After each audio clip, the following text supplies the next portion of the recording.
Mabuhay, mga kapatid ko na laiko. A blessed day to you, and I hope you're all fine in God's warm embrace. Ako po si Mike Bukuhan, kasalukuyan na miyembro po ng board ng LICO.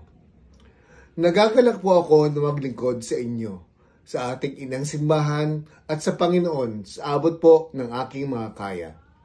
By the way, ako po ay napapaloob sa Couples for Christ mula pa noong 1999. May 4 na anak at meron pong nag-iisang kabiyak ng puso, si Cynthia po.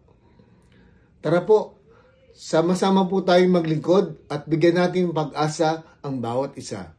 Pag-asa na galing sa Panginoong ating Diyos.